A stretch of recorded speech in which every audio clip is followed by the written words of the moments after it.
semakin besar fixed cost lo ya, semakin susah buat lo pengen bergerak. Dan fakta pahitnya, sistem itu paling suka sama yang namanya itu kelas menengah. Karena kelas menengah itu punya slip gaji, ya masih punya alamat, masih punya nomor telepon, terus saya punya rasa malu, pengen punya mimpi itu masih ada. Sedangkan orang yang miskin, kelas miskin, itu nggak punya alamat, nggak punya nomor telepon, mereka itu nggak punya gadget, nggak punya gaji bahkan. Jadi gimana cara nagih? Nggak bisa. Sedangkan yang orang kaya itu punya resource ya buat menyembunyikan itu semua. Kadang orang kaya itu nggak ada KTP-nya, alamatnya itu bukan alamat mereka, jadi ketika ditagih susah. Nomor teleponnya itu kadang bukan nomor telepon mereka, tapi nomor telepon orang luar negeri. Slip gaji mereka itu dimain-mainin. Misal kalau kalian tahu, beberapa perusahaan itu CEO-nya itu sengaja cuma dibayar $1.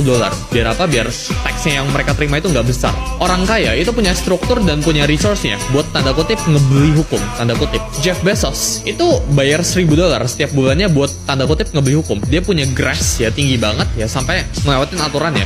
Tapi karena Bezos ini orang kaya, dia tinggal bayar aja fine-nya. Dia tinggal bayar aja ya pemerintah biar ya sesuai aturannya. Orang miskin itu nggak bisa di-abuse karena orang miskin itu nggak bisa diperas apa-apa.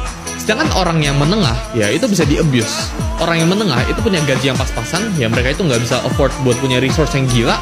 Mereka nggak punya struktur apa-apa, yang mereka punya itu pas-pasan, otak mereka itu susah buat mikir jauh, karena ketika mereka mikir jauh, mereka harus mikirin buat besok kayak gimana, buat bulan depan kayak gimana. Otak mereka itu mikirinnya itu from month to month, ya dari paycheck to paycheck.